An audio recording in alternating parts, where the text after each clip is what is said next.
Hi, good afternoon and welcome back, dear participants, to our BOU 2002 Retina edition. I hope everyone had time to have a hearty lunch and also enough rest to freshen up for our next session. So if you have any friends and colleagues who have not tuned in to our stream now, please ask them to do so because we will not delay our program. Okay, so the next chapter of our time here is the Medical Retina Symposium. This session will have prominent and experienced MR consultants sharing their knowledge in the field of medical retina. As usual, if you have any questions throughout the session, do not hesitate to type up your questions in the chat box or the Q&A box. And there'll also be a short pressure-free quiz session after the Q&A, so don't leave your seats just yet. To moderate the MR session, I invite our very own ophthalmologist, Dr. Anwar Zaki, to take the floor. So take it away, Dr. Anwar. The floor is yours.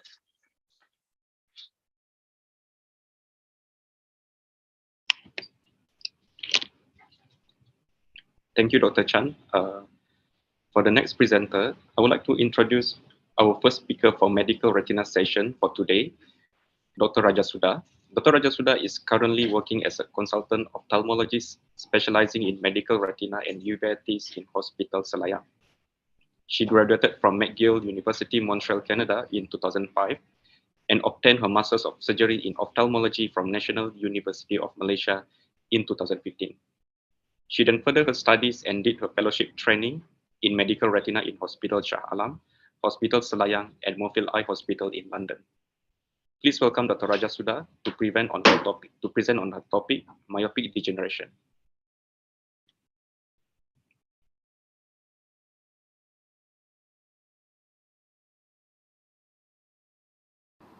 Good afternoon to everyone joining this symposium.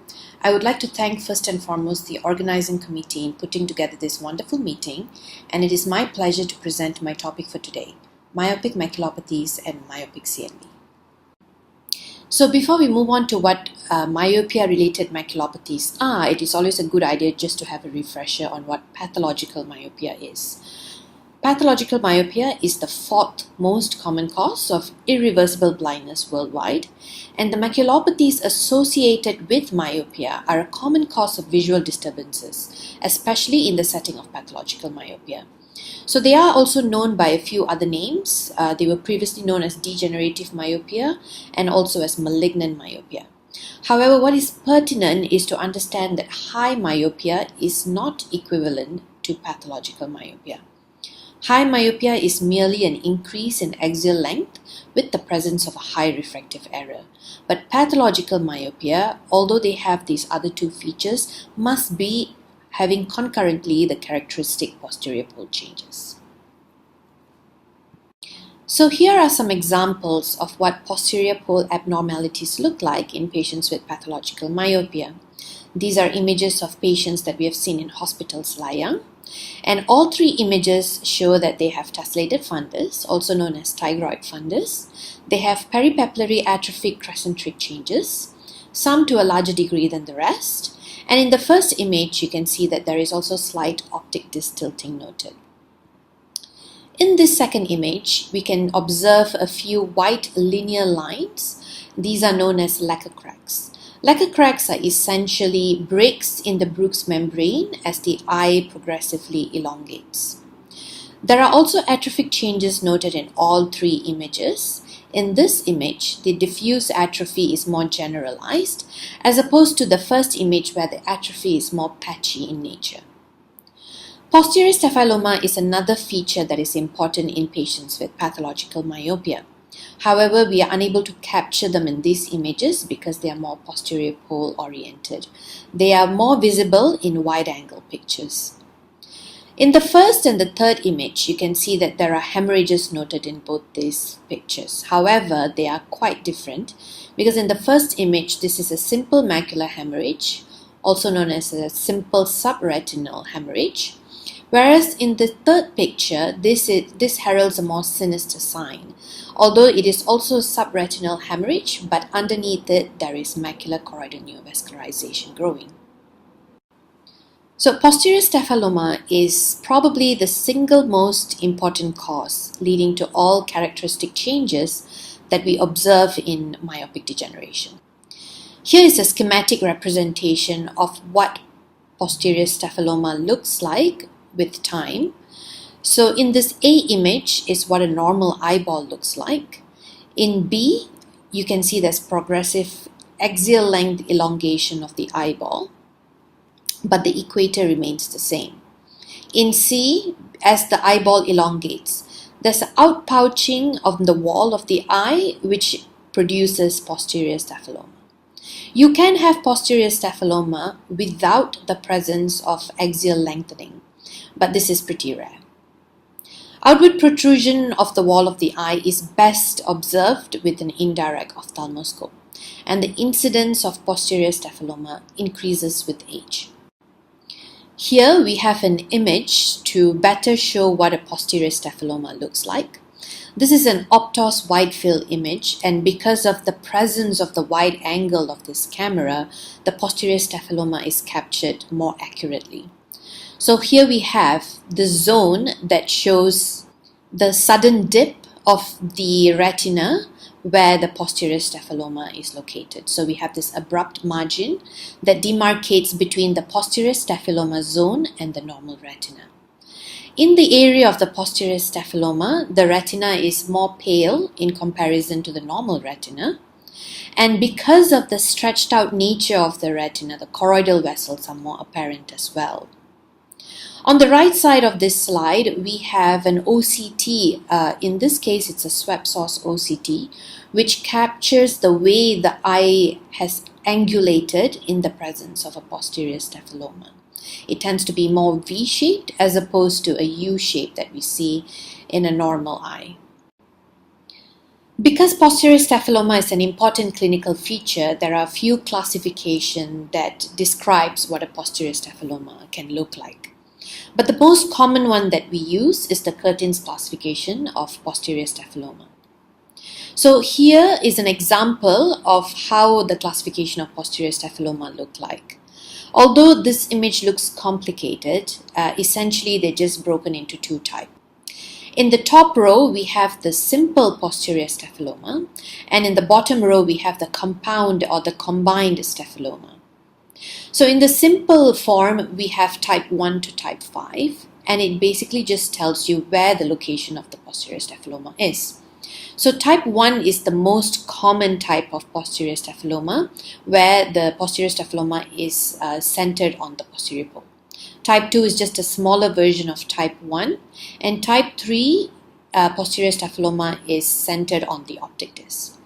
Type 4 and 5 are not as common because type 4 is nasally oriented and type 5 is inferiorly oriented.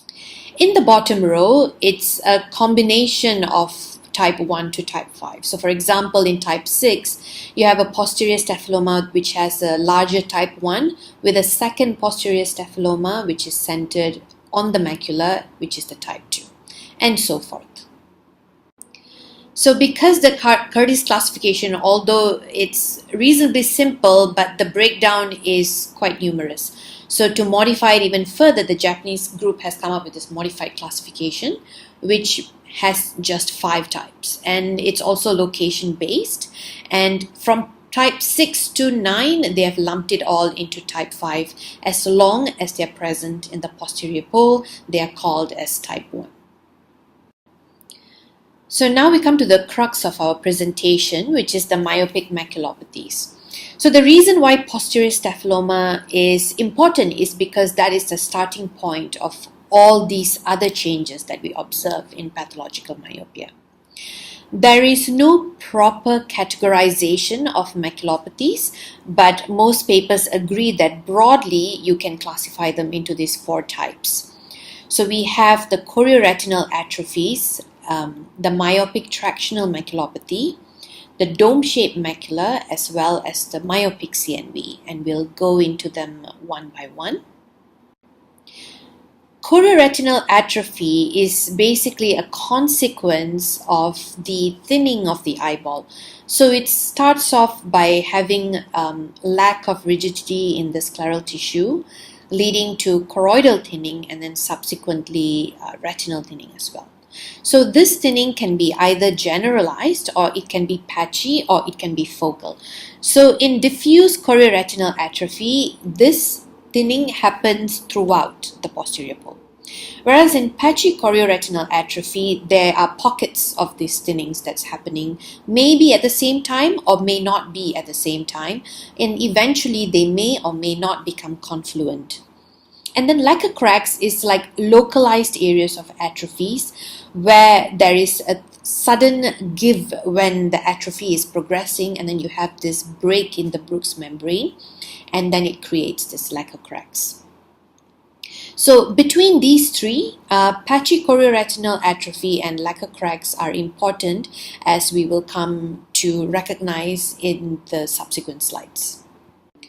So secondly, we have these traction-induced maculopathies, and this happens because as the sclera loses its rigidity and the choroid thins and the retina thins, the rest of the retina doesn't thin to the same degree. So as the sclera is losing its rigidity, the ILM, however, remains rigid.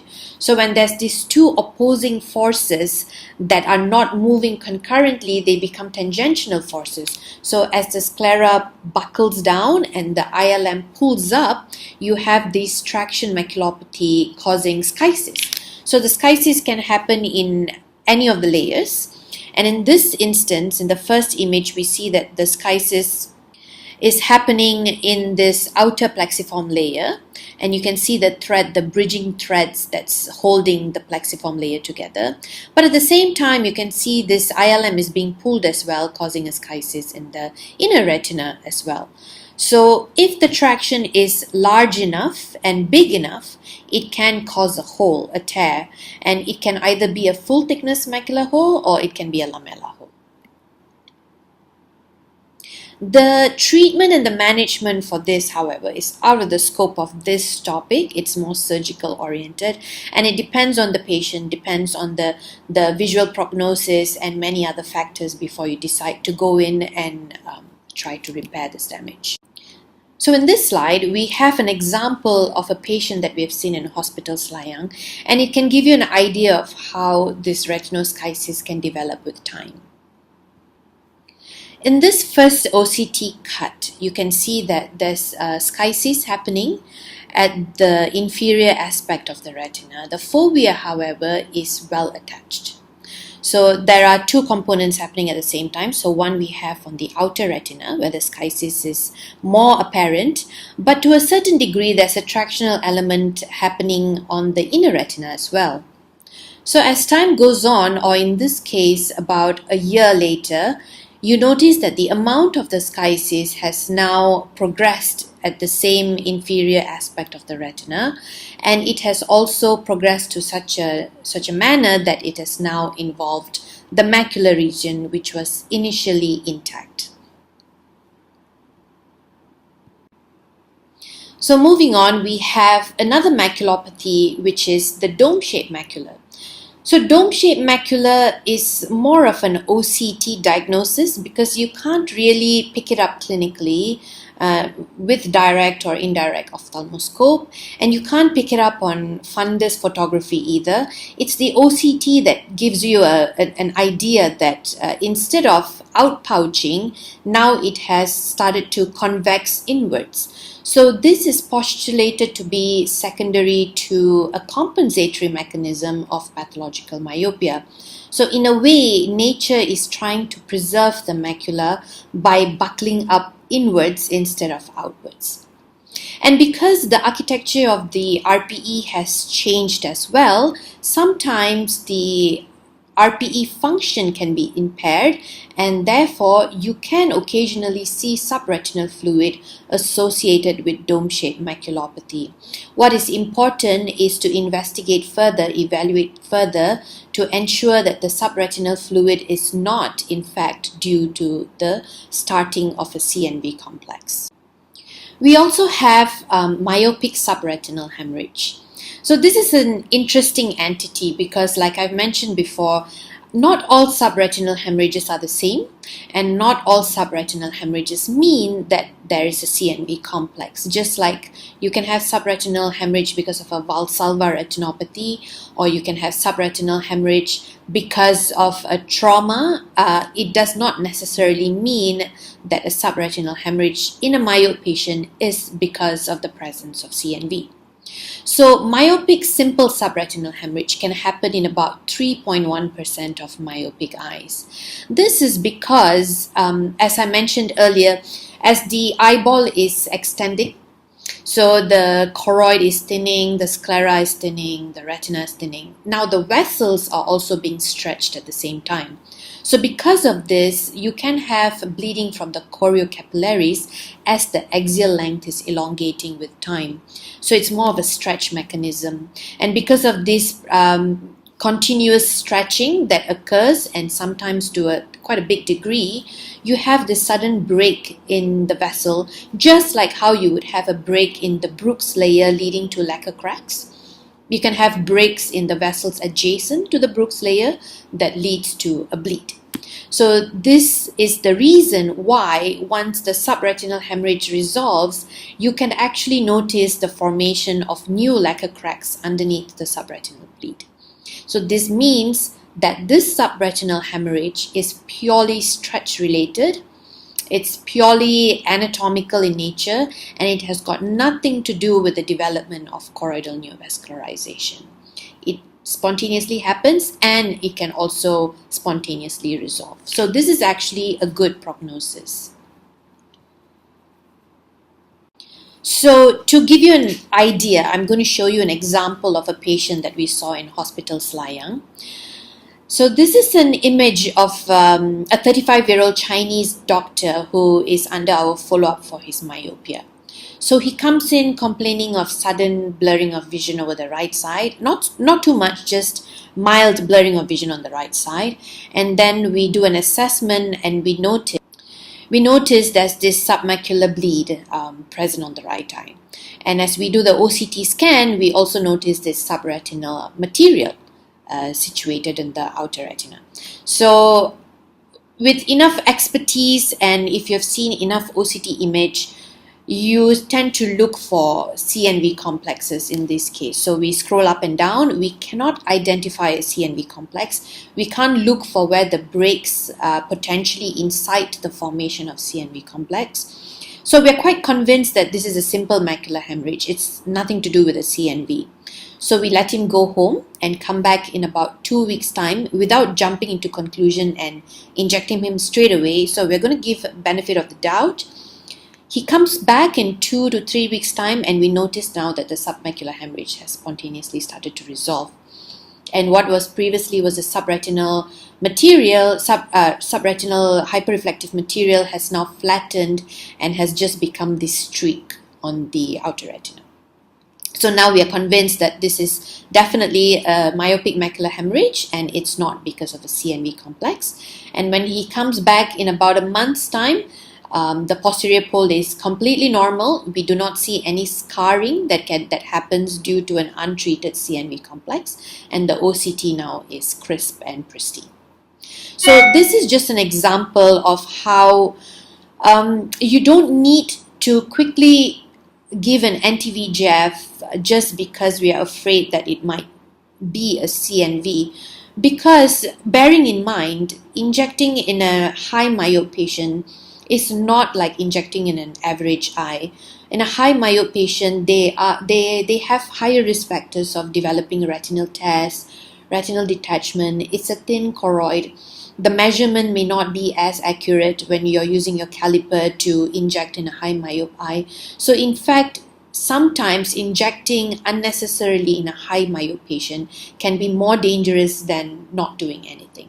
So this is why it's important to evaluate completely and be assured that you are not just blindly treating them, but treating the underlying pathology. If the OCT is not sufficient to show you whether this is in fact a CNV or not, you can subject them to an FFA before concluding that this is for sure not a CNV. but usually you don't need to go that extra mile. Now we come to an important complication of myopic maculopathy, which is the development of myopic CNV. So myopic CNV develops in at least 5 to 10% of patients who have pathologically myopic eyes. So in patients, out of 10 patients who have pathological myopia, one of them will develop a myopic CNV, and this is quite a high number.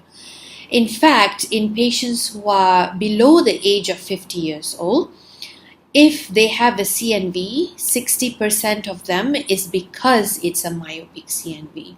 And this is an important figure because below the age of 50 years old are an important age group who contribute the most to the workforce. So these are patients who are actively working, who are actively using their near vision and their intermediate vision. Therefore, preservation of their vision is monumental in this age group. If you have CNV in one eye, then the chances of you developing CNV on the fellow eye goes up to 35%. And this is even more so important in these young patients because you want to prevent irreversible blindness in this group. Let me show you a case of a patient that we have seen in Hospital Selayang, a 55-year-old gentleman who has been a high myope for a very long time, obviously, and now he comes in complaining of a sudden drop in vision over the left eye. So in the first image, you notice that, yes, besides the tessellated fundus and the tilted optic disc and the peripapillary atrophy, he also has this hyperpigmentation over the macular side. But as time goes on and we are observing him, he has got this fibrovascular PED in the center, and now it's surrounded by this subretinal bleed, which is new. And then after treatment, we realized that the subretinal bleed has gone away, but the chorioretinal atrophy has now progressed. So these are the fundus photo and the OCT images of the previous patient. And straight away you can see that the subretinal bleed is slightly different to the one that I showed you before. So the one previously, the subretinal bleed was more well defined, the OCT was more smooth. But in this case, you can see that this suspicious CNV complex has got a very irregular border. It's got SHRM, subretinal hyperreflective material, and fuzzy edges as well. So these are all signs pointing towards an active CNV. So he underwent 2 anti-VEGF injections. And after the anti-VEGF injection, the CNV complex now has become more well-defined, smooth borders suggestive of a fibrovascular scar tissue formation. Unfortunately, he also has got an expanding chorioretinal atrophy. So as you can see, initially the lesion was more limited and it was quite small, but after treatment and further follow-ups, this chorioretinal atrophy has progressed. So this is just to show you that the CNV complex itself may not lead to a low vision. It's also the concurrence of an expanding scar, especially in the setting of a previous CNV complex, that leads to the progressive decline in vision in these patients. Also of note, it's important to note that a CNV in a myope patient is not as straightforward as a CNV in an age-related macular degeneration or an PCV patient. In those patients, the intraretinal fluid and the subretinal fluid is a lot more obvious, whereas in this case, it's not so obvious. In fact, the only clue that you have is this presence of SHRM and the fuzzy border. So the index of suspicion is a little bit higher in myopic patients that develop a sudden drop in vision. And if, of course, again, if the OCT is not enough to give you enough of a conviction that this is a CNV, you can always proceed to do an FFA, like how I will show you in the subsequent slides. So here we have another example. This patient has got frequent subretinal bleeds. So he first develops this subretinal bleed and a vague fibrovascular PED that's forming in the macula. So when we look at the OCT, sure enough, there is this suspicious type 2 CNV with some overlying intraretinal fluid. So we go ahead and start the injections for this patient and he becomes quiet. However, this CNV complex over time, it becomes scarred up and it expands, and then he develops this new subretinal bleed adjacent to the previous fibrovascular scar. So you have got this previous CNV complex that looks slightly bigger, and now you've got these new lesions which are these Scherm lesions adjacent to it. So we go ahead and treat, and then it becomes flat again. And then after a couple of years, he develops another bleed, and this pre-existing scar has become a lot bigger. And when you have an OCT cut through it, yes, it's got this haphazard look, and it has got all this Scherm material adjacent to a new CNV complex. And the previous cut now has become quiet, the previous fibrovascular scar. However, as usual, it has expanded as well. So this just goes to show you that just because you develop a CNV one time, it becomes a scar and that's it. You actually have to keep monitoring them because they can be predisposed to develop a new CNV and a new activity again and again, especially adjacent to the previous scar that they had. Therefore, what are the predisposing factors to developing choroidal neovascularization in a high myop patient? So if you remember from my previous slide, I did tell you out of all the atrophic changes, these two are probably the most important, the patchy atrophy as well as the lacquer cracks. Lacquer cracks because they now have a disrupted Bruch's membrane. So now, although they develop spontaneous hemorrhages adjacent to it, that same nodus is also the place where a CNV can now start to grow. The same thing goes to a patchy atrophy. In a diffuse atrophy, you don't have this demarcation between an unhealthy retina and a healthy retina. And even if it does happen, it's far away from the macula because the diffuse atrophy usually takes up the posterior pole. But in patchy atrophy, you have atrophy that is sort of scattered around posterior pole. So the best place for a CNV to develop is in fact in between these patchy atrophies. So that's why these two are the main risk factors for developing a CNV. So let me show you. So this is a patient who has got multiple linear white streaks, which is known as the lacquer cracks. And he has this new subretinal bleed that wasn't present before. So this could be either a spontaneous hemorrhage or it could be a CNV complex. So unless you do an OCT plus minus an FFA, you can't come to the conclusion just by looking at it and saying that it's a subretinal bleed versus a CNV. But what tells you in this picture that he has had a myopic CNV is the presence of this fugue spot.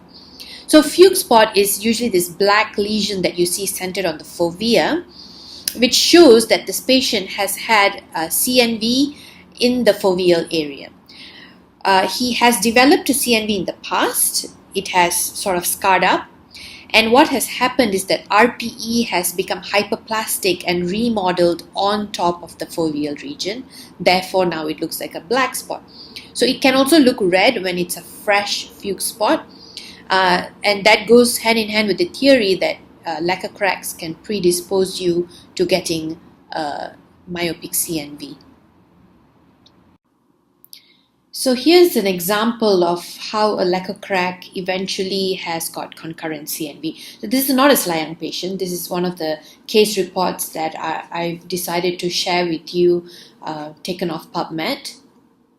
So in image A, you can see that these two linear streaks suggestive of lacquer cracks. And when we do an FFA in a patient with lacquer crack, they tend to hyperfluoresce. So they look like linear hyperfluorescent lines because the RPE is now missing. So you've got this window defect showing up the fluorescence. So initially, that's all you see. The hyperfluorescence is not because of a CNV, it's because of a lacquer crack.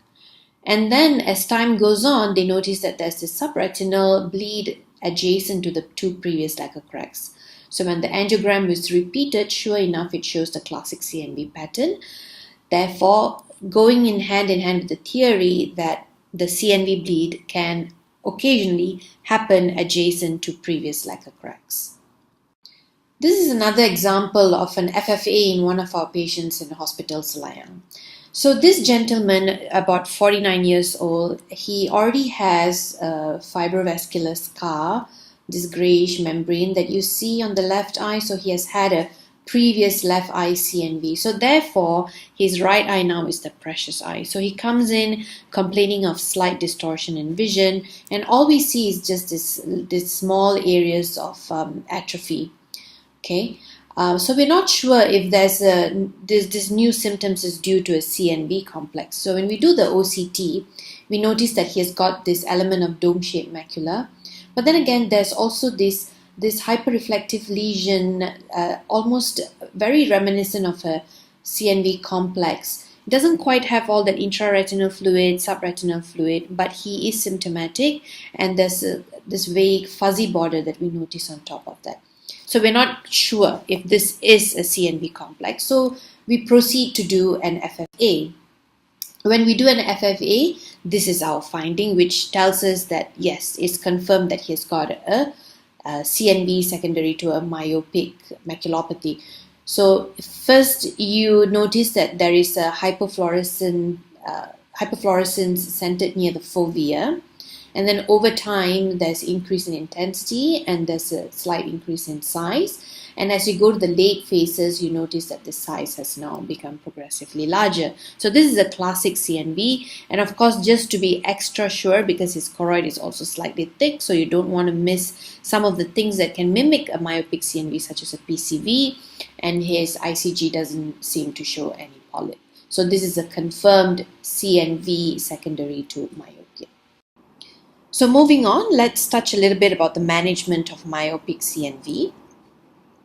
Before the discovery of anti-VEGF treatment or before the innovation of PDT laser, the treatment of choice used to be thermal laser, i.e. argon laser, which was at our disposal. However, in these days and age and time, this treatment of choice holds limited value. This is because by giving thermal laser, you're essentially causing the development of a new scar. So they may stop the bleed from the myopic CNV, but the scar itself is now a new predisposing risk factor to developing CNV. So if the thermal laser is given in the subfoveal region, you can induce severe loss of vision, probably even more so than they had prior to the treatment. And if you give them at the location of the juxtafoveal or extrafoveal CNV, it was noted that thermal laser induced a high rate of recurrence. And over time, a scar caused by thermal laser can expand, and this itself will cause further deterioration of the vision.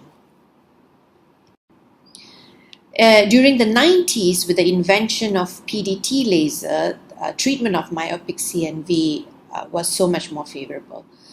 So they found that PDT laser was a lot less damaging than thermal laser, and this was proven especially during the VIP study, the verteporfin in photodynamic therapy study, that showed that the PDT laser treatment for CNVs were very efficacious. PDT basically activates the dye, and this selective destruction or vascular occlusion causes only the destruction at the site of the CNV. So it was much better than just observing myopic CNV or any CNV. However, the vision gain was still not that great, so it was still considered to be suboptimal. Eventually, at the turn of the century, we discovered anti-VEGF, and this is now considered the gold standard treatment for most CNVs, especially in myopic CNV. So we know that VEGF is a major stimulus for CNV development. Therefore, it was a no-brainer that when anti-VEGF was developed, it was far superior to photodynamic therapy.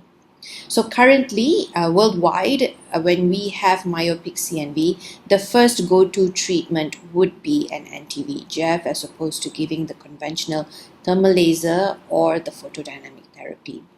And anti-VEGF studies, as I'm going to show you a brief overview of, has also proven that early treatment potentially avoids long-term complications of myopic CNV itself.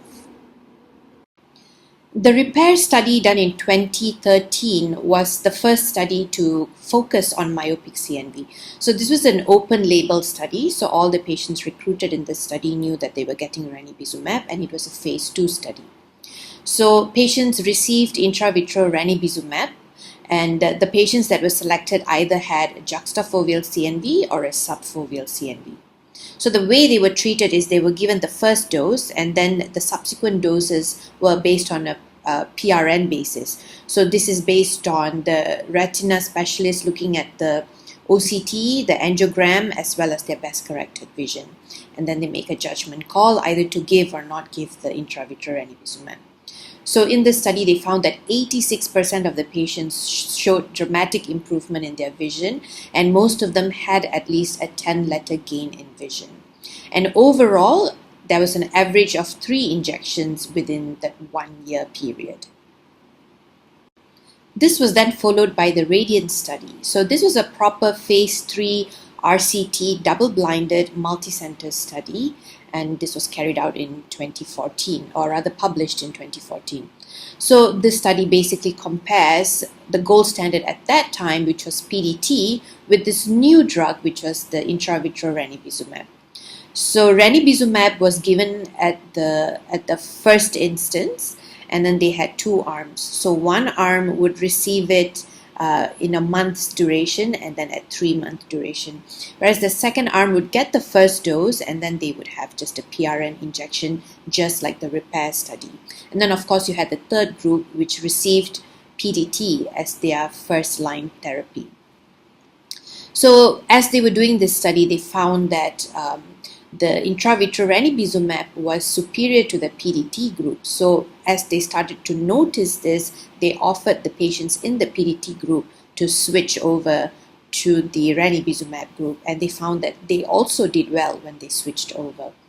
So the group with the 2 injections per year, meaning they get the first injection and then on a PRN basis they may get the second injection, did as well as the patients who received 4 injections. So this shows that you can get away with just 2 injections per year. After the Radiant study was completed, they had a follow-up of these patients, and they found that this vision was maintained up to 4 years after they were initially treated, and throughout the 4-year period, they only had like an average of 5 injections overall. This was the median number. The Brilliant study is basically just an identical study to Radiant study. This was more centered towards the safety and efficacy of the intravitreal ranibizumab. So they just wanted to see if it was a safer alternative to PDT, and sure enough, the study proved that the safety and efficacy of intravitreal ranibizumab was a lot more superior compared to PDT group, and they did not notice any new safety concerns with patients who received intravitreal ranibizumab. That was different from all the ARMD and PCV studies, of course. Finally, we have the Mirror study, and this was done in 2015. So this was also a randomized controlled clinical trial, but this study was now focused on aflibercept as the choice of anti-VEGF. So you had 2 groups, the aflibercept group and then the sham injection group, so basically no treatment group. So after 24 weeks, they noted that the patients who were receiving aflibercept gained 12 letters, but the sham group lost 2 letters. So this was not a good outcome. So at this point, the sham group were allowed to switch to the aflibercept group, but because they had not received any treatment up to this 24-week period, the gain was a lot less. They only gained up to 3 letters. So what we learned from this study is that not to delay the treatment of myopic CNV, because as we know, it can cause irreversible blindness. Okay, so now we come to the end of our presentations, and I will wrap up with the summary of how to treat patients with myopic CNV. So in this presentation, we have now realized that first-line treatment for myopic CNV should be anti-VEGF. If the center does not have access to anti-VEGF, it's only right that they are referred to a center that does, so that they can be observed and managed accordingly, preferably by a retina specialist, so that they can be given the appropriate treatment. So when we counsel patients for anti-VEGF, we do explain to them that during the first year of treatment, they only require about 2 to 3 injections, because myopic CNV is quite different from AMD or PCV or even DME patients where you need to give them a loading dose between 3 to 5 injections. So the same burden does not apply to myopic CNV patients. So the preferred treatment would be once you identify and you know for sure this is a myopic CNV, give them the first injection and then you can move on to the PRN regime. So this means you need to monitor their best corrected vision, their visual symptoms, especially if they have metamorphopsia that's not improving. And you also have to do an OCT, and if in doubt, always proceed to do an FFA that can show you the classic CNV pattern, because myopic CNVs are usually the type 2 CNV. It also should be noted that recurrence can occur, and usually if a recurrence does happen, it's usually within the first few years of developing myopic CNV. So each time a new activity is identified, you can again offer back the treatment of anti-VEGF. The sad thing about myopic CNV is that the minute you develop myopic CNV, you already start to develop small or even a large deterioration in vision. So whether the CNV complex is treated or not, the atrophy will gradually tend to enlarge over time. CNV itself is not the cause of poor vision. The expanding chorioretinal atrophy will eventually lead to deterioration in their vision.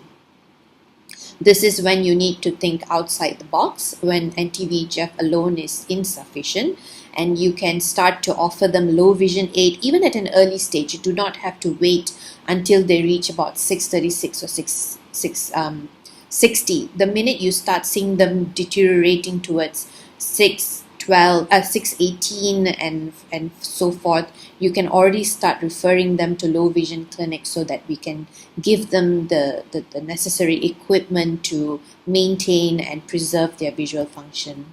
Support system is very important in these patients because myopic CNV patients tend to be younger as well, and like I mentioned before, they are a crucial part of our workforce system. So something that affects their occupation will no doubt give them lots of grief, and they might even go into depression. So it's a good idea to always keep a check on them and provide the necessary support.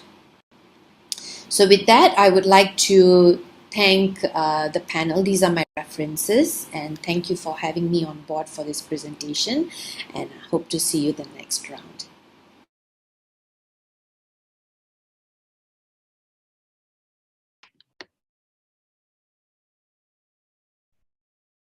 Thank you, Dr. Suda, for the wonderful presentation.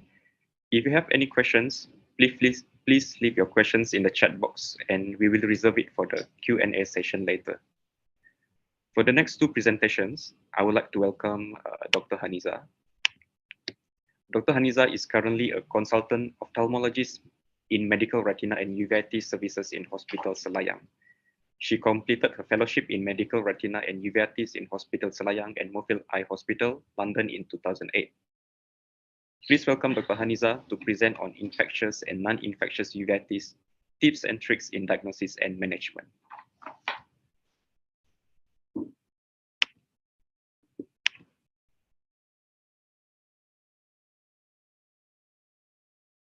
Assalamualaikum and good afternoon. Thank you for the kind introduction. Firstly, I would like to thank the organizer for giving me the opportunity to speak in this symposium. For the first talk, I will be talking on infectious uveitis, tips and tricks in diagnosis and treatment. Infectious uveitis is common. We can see that every fifth patient of uveitis we see in the clinic is infectious uveitis. In referral centers, infectious uveitis case goes up to 1/3. In regards to the cause of infectious uveitis, toxoplasmosis rank first, followed by TB, herpetic infection, syphilis, and CMV. Diagnosis becomes a challenge as there are overlapping features between infectious uveitis, autoimmune uveitis, and even masculine. More than 30% of patients suffering from uveitis do not have a definitive etiology diagnosis. The limited availability of diagnostic tests and lack of specificity complicate the diagnosis. So here I would give some tips on how we diagnose infectious uveitis. First is just simply listen to patient. By listening to the patient's story, at least 40% of the mystery is solved. Focus and listen to what they say, and definitely the clue is there for you to ask further. Next is to take detailed history. This will solve another 40% of our diagnosis. You are encouraged to revisit the history and do the systemic review tailored to the uveitis phenotype after complete the examination to confirm the diagnosis you suspected. Most of the infectious uveitis cases, they are unilateral and it is sudden in onset. In all cases, please ask about hospitalization even up to 3 to 6 months back. Next is to classify the disease according to the anatomic location. It should be based on major focus of inflammation where you find the most activity or cells, not the localization of complication. By classifying the location of the uveitis, it will help to determine what's the likely diagnosis that the patient have and also help to determine the treatment option. Example, if there are cells in anterior chamber and also associated macular edema, although cystic macular edema is located in the posterior segment, diagnosis is still anterior uveitis and not posterior uveitis or intermediate uveitis. Tip number 3 is you need to tie the patient origin and disease epidemiology.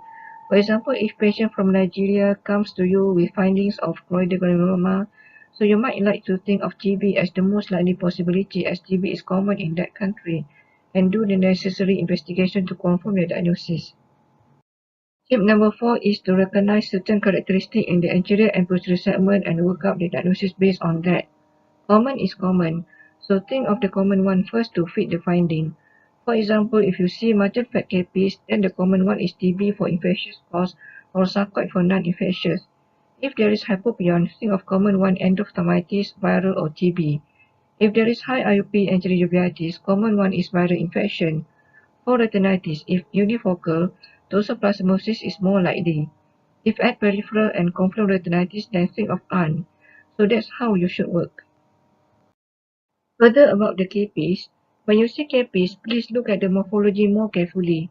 Apart from granulomatous or non-granulomatous, if it has dendritiform pattern on slit lamp, it would suggest more of infective cause. Look also at the distribution of the capiz. If it goes above midline, then this is also suggestive of infection. Look at the color of the capiz. If the capiz is fresh and the color is pigmented, this suggests more of viral infection. But be cautioned that lymphoma can masquerade all the characteristics I mentioned, so still you need to look for other clues to help you in the diagnosis. If you see hypopion, ruling out infection is mandatory. Take a proper history. If history is very suggestive of infection, then can proceed with necessary management. If history is suggestive of Behçet's disease, you may try and do shifting tests because in Behçet's disease, the hypopion is likely to move. Infective hypopion, it contains more fibrin and therefore it delays the movement, while Behçet's disease, hypopion moves readily. But remember, this test is not diagnostic for all sterile hypopion because HLA-B27 hypopion does not shift. Now we go to each of common disease. The typical presentation of toxoplasmosis is focal retinitis and adjacent scar. Of course, it is common in young and more so if patient has cats at home. But cats or no cats is not really matter here because the likely diagnosis is still toxoplasmosis. Also, do not waste time to do serology test for toxoplasmosis but start treatment for toxo straight away. Take note that not all retinitis and toxoplasmosis have adjacent scar. Sometimes it can be primary retinitis without scar as shown on the top pictures. Sometimes it can also happen at far periphery and people tend to miss it. So when patient insists to have blur of vision but you can't see anything at posterior pole, dilate the patient fully and look hard for any lesion at the periphery. Next is TB.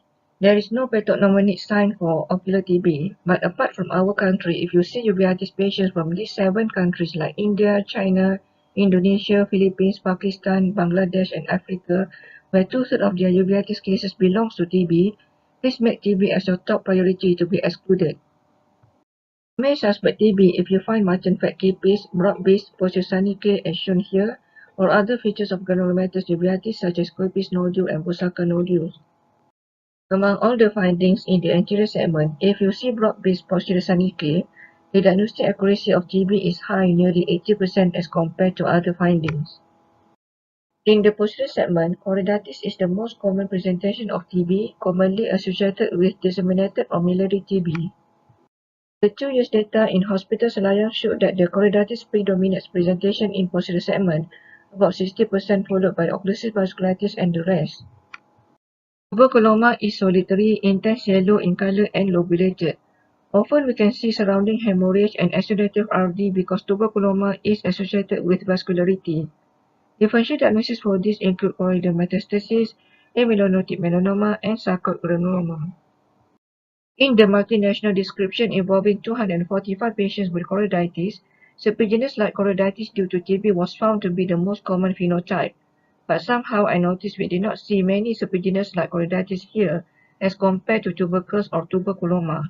For your information, the term serpiginous-like choroiditis is used to refer to serpiginous choroiditis due to TB to differentiate it from classic serpiginous choroiditis. These are some features that can differentiate between TB serpiginous from the classic serpiginous. It is important to know as the treatment is totally different. One required TB treatment and one required heavy immunosuppressive treatment. The classic serpiginous at the top right is usually bilateral, hardly any cells, often starts near and around the disc, unifocal snake-like pattern of choroiditis, and they have pigment clump scar at the border of the lesion. Whereas for TB serpiginous, there are unilateral, can see some AC cells of vitritis. Choroiditis usually start at posterior pole as multi-patches discrete lesion at initial stage, which then coalesce at later stage. When they scar, the pigment clump happen at the center of the lesion. Lesions tend to spare the fovea in 75% of them, and patient has a good final visual acuity. Another phenotype of ocular TB is TB occlusive vasculitis. This is another feature that can help to differentiate TB from sarcoid vasculitis. In sarcoid, the vasculitis is more of inflammatory and non-occlusive. When you see choroidal lesion present on or along the vessels like what is shown in the green arrow here, the chance that it is TB is more than 80%. This is another example. It involves vein predominantly, so this is very important sign that is worth to look for. Move on to acute retinal necrosis. The classic triad of AN is dense vitritis, confluent peripheral circumferential retinitis, and occlusive arthritis. The lesion is often missed because it's too far peripheral. So the clue is when you see dense vitritis, please make an attempt to look hard for peripheral retinitis. Diagnosis of AN is based on criteria made by American Uveitis Society as shown here. Three classic typical appearances of CMV retinitis are fulminant hemorrhagic retinitis, which is centered around and follow retinal vessels in the brush fire pattern. Second is granular appearance, which is commonly seen at peripheral fundus. Number 3 is the classic frosted branch angiitis, described as perivascular whitening of vessels. Sometimes there can be a mixture of these features in the same eye. Media is usually clear because vitritis is only mild. Patients with this finding should be investigated for HIV or malignancy. In 50% of patients, they are asymptomatic. Therefore, routine screening is recommended in patients with CD4 count less than 100. Immune recovery uveitis or IRU is a paradoxical clinical worsening of intraocular inflammatory reactions attributable to improved immune functions following heart treatment in HIV patients. You may suspect IRU if you see reactivation with loss of AC cells and vitritis after a period of quiescence of CMV retinitis, and sometimes it can be associated with cytopenic macular edema. If AC cells is dense, you may see hypopyon as well. Move on to syphilis. Commonest presentation in our clinic is intermediate uveitis.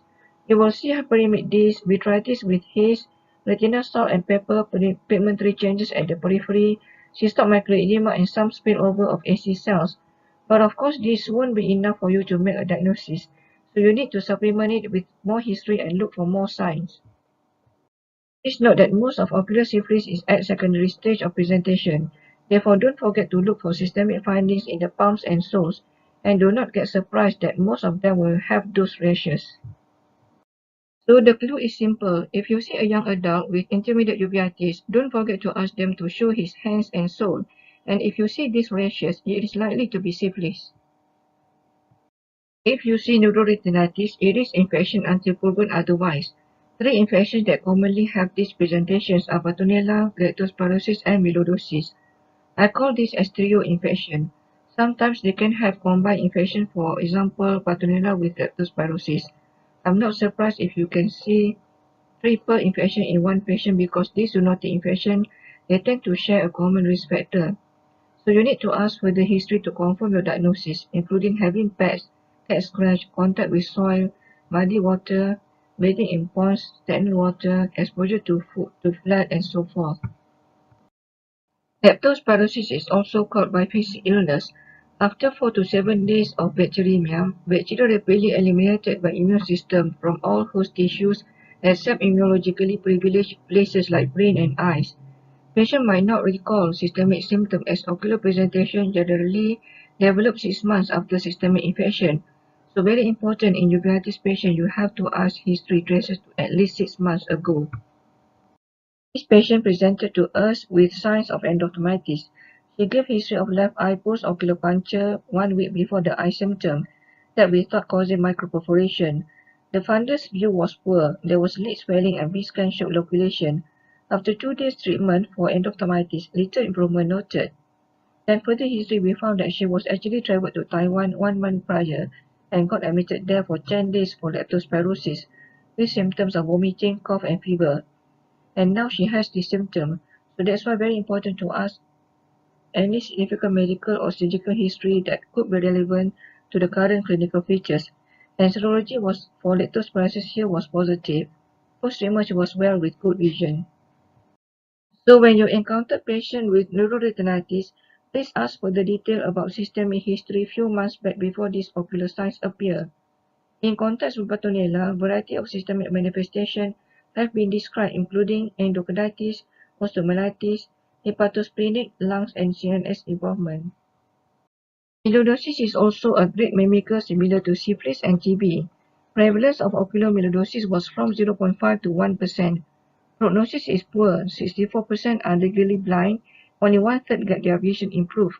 So that's why it's important to get the diagnosis right and treat early. 75% with ocular signs has diabetes as the risk factor. Ocular myeloidosis is commonly underdiagnosed and should be suspected in any severe form of uveitis, especially those who do not respond to the initial treatment. All patients with endogenous endophthalmitis, I will get them screened for the 3 infections, myeloidosis, leptospirosis, and Bartonella. This patient has both infection with Bartonella and myeloidosis.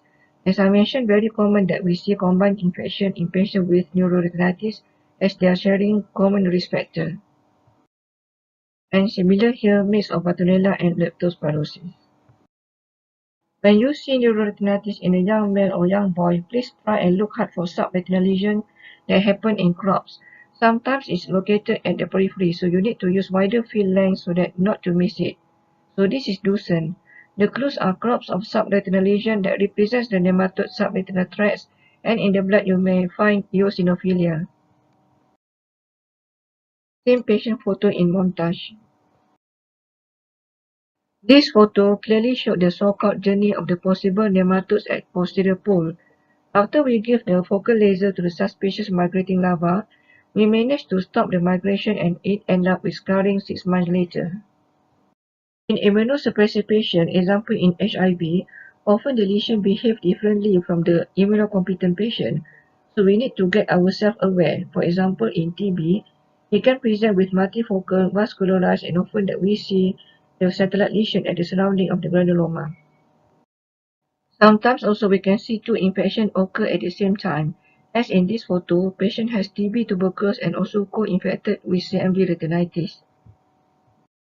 Toxoplasmosis can present with atypical presentation in immunocompromised patients. They are often primary retinitis with no adjacent scar. Sometimes they present with multifocal retinitis instead of one focal lesion. The retinitis is bilateral and even exhibit as large lesion more than 5 diameter. All those features I mentioned if present, please suspect HIV or immunocompromised patient and do the necessary tests. Uncommonly caused by VZV virus and very rare that it is caused by CMV. We reviewed 4 cases of unsecondary to CMV in Selayang. 3 of them surprisingly found to have some form of immunosuppressive condition. First case was a non-SLE on systemic steroid and immunosuppressive drug. Second case, no underlying medical or surgical problem, but because she has unsecondary to CMV, we did the tumor markers and found her to have high CEA. We referred her for colonoscopy and she was found to have occult CA colon.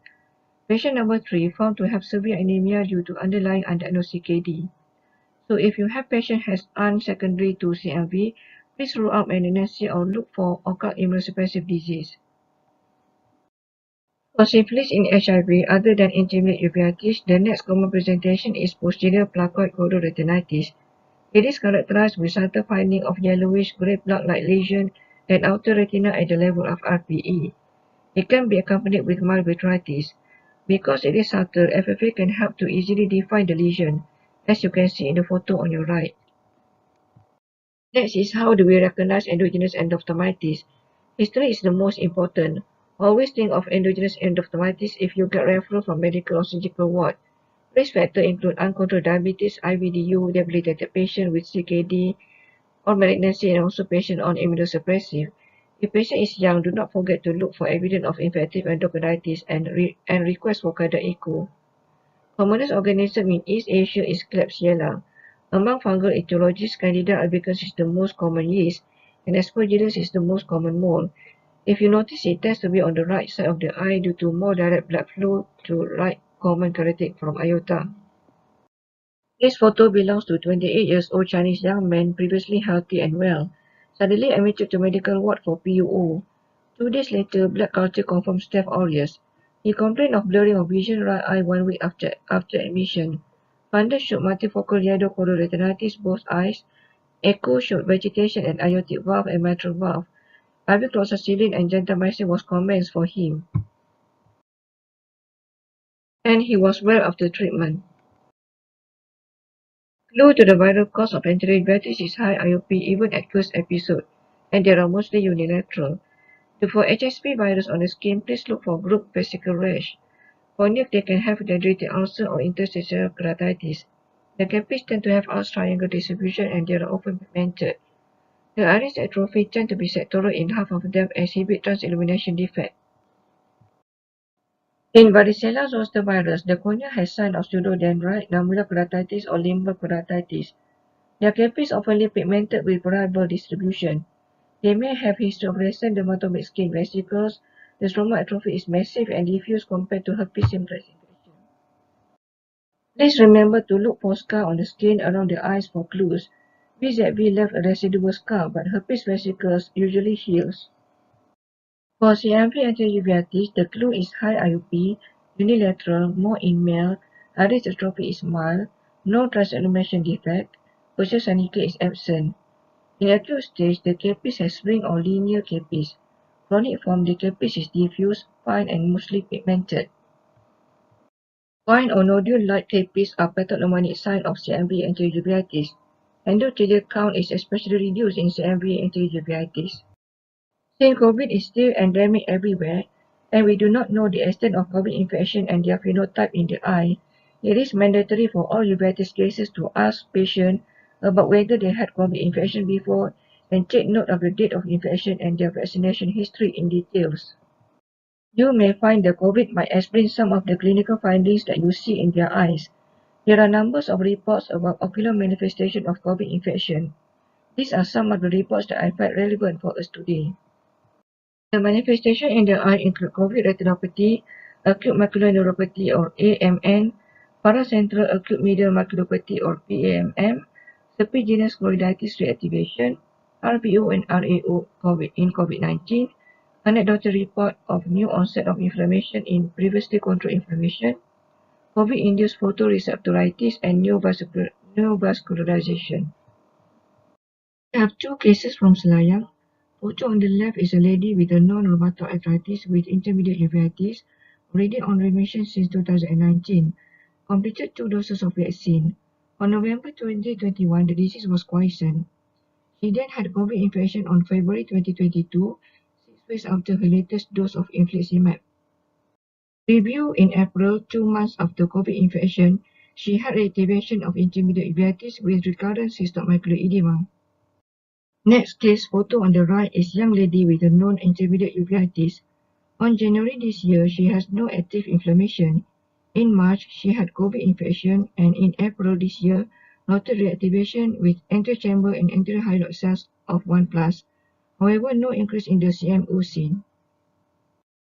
So both of these cases illustrate the importance to inquire about recent COVID infection in all cases of uveitis that comes to us during follow-up or in active clinic, as COVID infection can cause uveitis or reactivate previous quiescent uveitis. This fundus autofluorescence showed retinal microangiopathy changes in the left eye that occurred in a young lady with complaint of blurring of vision in the left eye on November 2021, 3 months after COVID infection. OCT showed hyperrefractive plaque lesion at outer nuclear layer in the left eye, indicating that she likely to have acute macular neuropathy. This plaque disappeared 5 months later. The next step in infectious uveitis is photo. Photo is the first essential mandatory investigation in all uveitis cases. Do take photo in all new cases and at each follow-up. If there is finding in anterior segments such as posterior synechiae, iris nodules, capiz, hypopyon, or keratitis, please take anterior segment photo and do take posterior segment photo for intermediate uveitis and posterior uveitis. Photo is important for monitoring your treatment, for referral consultation, and can also be diagnostic when you sometimes miss your fundus finding. Sometimes you can miss the pattern of the lesion when you see the fundus with small field length or when the patient is not cooperative, but with montage fundus photo, you can figure out the lesion better, like in this photo. You can see the subretinal threads there in the green circle and suspicious crops of subretinal lesion in the blue circle. And if you go further peripheral, there was another subretinal thread lesion. So in the case of Duchenne, like in this photo, it can even be diagnostic because we can see the crops of subretinal thread better with the composite photo. So in uveitis, you need to become a good photographer also. So we perform laser to the presumed subretinal thread. This is after 3 weeks of treatment. Important to take subsequent photo to keep track of possible new lesion after treatment. This is fulminant active CMV retinitis. With the fundus photo, you can monitor the progress after treatment. So that's the beauty of taking photo at each visit. For those who has OCT imaging at their center, OCT can give clue for toxoplasmosis infection. It can differentiate chororetinitis from other retinitis by looking at certain biomarkers, such as hyperrefractive overdeposit. You can see the S projection from the retinal surface, hyperrefractive round dots along the posterior hyalod, and hyperrefractive dots in the vitreous. In contrast with the case of viral retinitis, example in acute retinal necrosis, there was lack of overdeposit on the retinal surface. The posterior hyalod surface has no round-shaped deposits, although they are obviously thickened. Another clue is that in toxoplasmosis, photo on the top choroid layer is involved. It became thickened with loss of hyperrefractive septa within choroid, while in viral retinitis below, choroid architecture is preserved. For endophthalmitis retinitis, there is classic sign called rain cloud sign, characterized by sprinkle of hyperrefractive dots that are like jumping into the vitreous, and we won't see this sign in other retinitis. Not all infectious uveitis need investigation. Avoid investigation that is not going to change your management. Before you do any investigation, including FFA, please ask yourself first, is this going to change your management? If not, then no need to do. For first episode of anterior uveitis, no investigation needed unless it doesn't respond to topical steroid. Even for granulomatous anterior uveitis, many of them respond to just topical steroid and no need further investigation. Exception is in the case of bilateral anterior uveitis, because bilateral anterior uveitis always identify systemic disease that need investigation. What we worry about here is syphilis. In syphilis, topical steroid alone is not sufficient, but instead they need to be substituted with IV penicillin. Second exception is for first episode of anterior uveitis with high IOP, because we worry about viral anterior uveitis. So for this, you need to do aqueous PCR to confirm the finding. Third exception is severe anterior uveitis with hypopyon. This sometimes it can be the early sign of endophthalmitis, so you need to admit all severe anterior uveitis with hypopyon, take proper history, and rule out infection. If any suspicion of infection, do anterior and vitreous tap. Give intensive treatment, monitor them closely once you permitted, assess the fundus so that not to miss any posterior segment involvement. For other than anterior uveitis, first episode of intermediate uveitis, posterior uveitis, and panuveitis all need investigation. If we need to do investigations, remember the 5 basic investigations that's a must to do. Full blood count, renal profile, and LFT are routine blood investigation as patient might have to take oral systemic antibiotics and steroid. Therefore, we need to ensure kidney, liver function, and full blood count are normal before starting oral medications.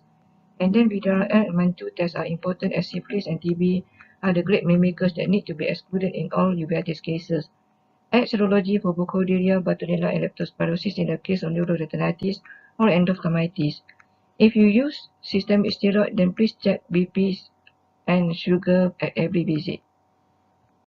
Remember, for toxoplasmosis, diagnosis is mainly clinical. We do not do serology unless we're not sure of diagnosis. Positive serology is not much of value because normal people also can have positive result, but if negative, we can safely rule out diagnosis. Many of times, I saw that toxoplasma serology has been abused. You know, every blood test means money to government and patient. Think first before you order the investigations. We only do toxoserology if we're not sure of diagnosis, example in atypical presentation of toxo. Due to difficulty in getting the ocular sample for diagnosis, we can use this diagnostic criteria and start anti-TB if diagnosis is made. Patient must satisfy the clinical presentation criteria in 1 and 2 plus any investigation in 3 or 4 criteria in order to make the diagnosis of ocular TB. In our setting, diagnosis of TB uveitis, we follow what has been recommended by COT1 criteria. But in some occasions, when only ocular finding is positive, but mantle and systemic are negative, then we can sort of challenge it with anti-TB and monitor the response. Please take note that Malaysia is endemic for TB, therefore mantle of 10 mm is taken as positive. There are two shortcomings of VDRL in direct test. Because it is non-specific treponemer test that detect gadolinium lecithin cholesterol antibodies, false positive can be encountered in disease that contain those antibodies like in SLE, the antiphospholipid antibody syndrome, hepatitis, and occasional in pregnancy. Rosal phenomenon are false negative reactions that occur due to interference by high concentration of target antibodies in a specimen, result in disproportionate antibody to antigen ratio. In very high clinical suspicion of syphilis, but VDRL test came back as negative, please request the lab to do retesting with dilution of specimen. That process will bring antibody-antigen ratio within the optimal range. Stop using torture serology for means to diagnose viral enterobacteritis or UN or CMV retinitis, as this test has poor sensitivity to detect active viral infection. As we know that many adults have been infected with herpetic family infection at some point in their life, and it usually causes a mild illness. So for ocular viral infection, please use PCR to make diagnosis. Now we come to the treatment. For all cases of uveitis, you need to decide whether the disease is active or not. Only active disease require treatment. Remember, all toxoplasma treatment available in our pharmacy are not cysticidal, therefore toxo infection can recur. The only cysticidal anti-toxo is atovaquone, but that's not available in Malaysia. For pregnancy, we can give intravitreal clindamycin 0.1 mg in 0.1 ml weekly. In patients with frequent recurrence, long-term intermittent bed trim 1 tablet 3 times a week reduce the rate of recurrent toxo from 23% to 6%. We collaborate with chest physician for the treatment of ocular TB in Selayang. We use triple therapy consists of induction course of pyroxenamide, isoniazid, and rifampicin for duration of 2 months, followed by continuation phase of isoniazid and rifampicin for another 7 months. Ethambutol is not included as we would not want to put any risk to the optic nerve in the presence of compromising state of retina, choroid, and optic nerve. More than 95% of patients may be successfully treated with this therapy provided they are compliant.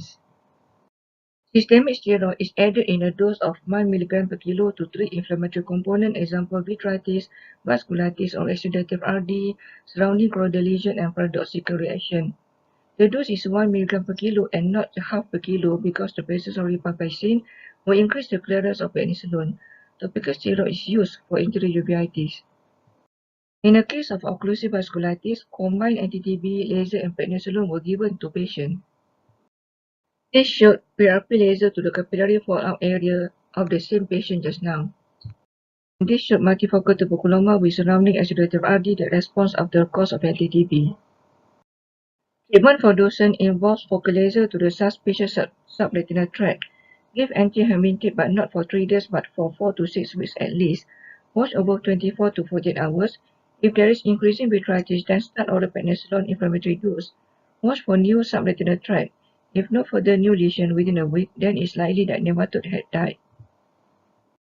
For ocular bartonella, we can follow national antibiotic guideline. If patient requiring admission, I would give IV Rocephin, but if not, then can give oral doxycycline. Alternatively, if patient not tolerating doxycycline can give Bactrim or azithromycin. This was one of our patients in Selayang, 6-year-old boy with bilateral neuroretinitis. Initially thought it was TB because of the positive mantle test and occlusive vasculitis on the FFT. He responded poorly to anti-TB. Later, Bartonella serology came positive and we changed to treatment to IV rosuvastatin, followed by oral Bactrim, and as you can see, pandas below that he responded well with the treatment. For myelodosage, the treatment consists of IV Fortem and Bactrim as maintenance therapy. You can refer to National Antibiotic Guideline for leptospirosis treatment.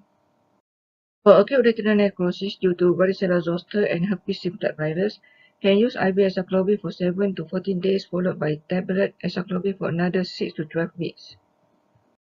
For azaclovir secondary to CMV or resistant to azaclovir, we can use IV ganciclovir or IV foscarnet. Prophylactic benefit laser is given to area of retinal necrosis to reduce the risk of retinal detachment from 80% to 20 to 50%. It doesn't stop the spread of retinitis and may need to be repeated as the retinitis advances posteriorly. Due to dense vitritis, sometimes view is not clear, but soon as the media clearer, the laser is added. This is the list of anti-CMV, but the one available in our center is ganciclovir. This is pre and post treatment of CMV retinitis. This is another example. Oral steroid is not totally contraindicated, but please avoid steroid implant.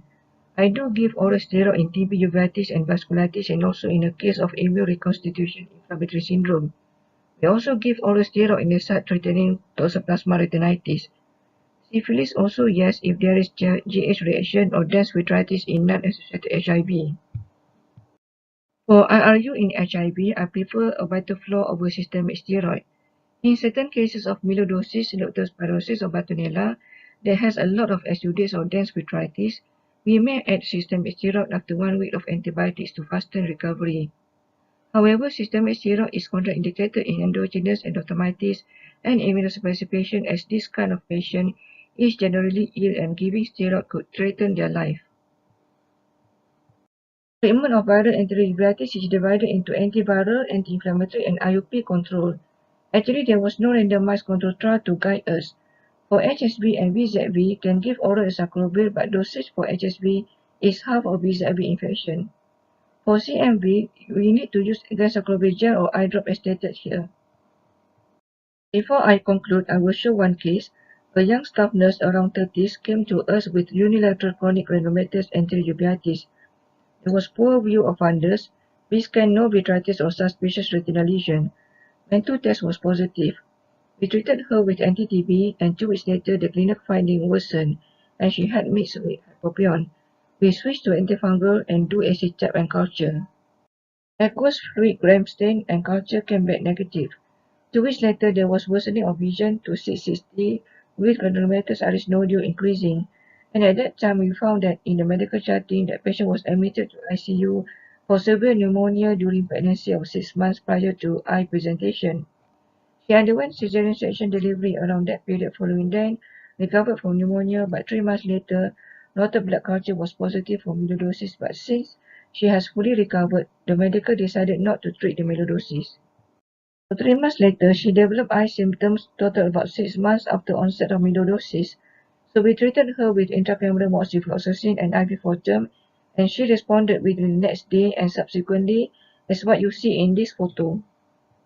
So lesson is, if we have taken the detailed history, we could have avoided the delay in the treatment and improved vision further. She was left with cataract and bound down pupil due to chronic PS. She refused cataract surgery. So take-home message are history remain important key to your diagnosis. A high suspicion for infectious uveitis cause should always be maintained when managing uveitis patients. Full thickness necrotizing retinitis is almost never associated with non-infectious uveitis. Myelodosage, leptospirosis, and Bartonella are emerging infections that are noticeably great mimicker of uveitis. Therefore, it is compulsory to include serology for this trio infection, especially in all neuroretinitis and endogenous endophthalmitis. If not response to treatment, please revise your diagnosis or consider referral to uveitis center. Thank you for your attention.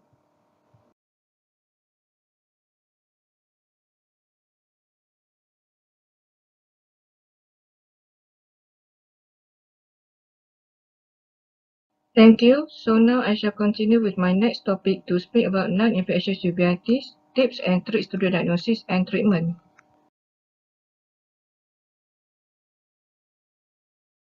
Uveitis indeed is one of the significant causes of blindness.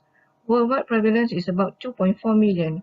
According to the international survey, anterior uveitis has the highest percentage among all the uveitis, around 40 to 60%, followed by posterior uveitis, panuveitis, and intermediate uveitis.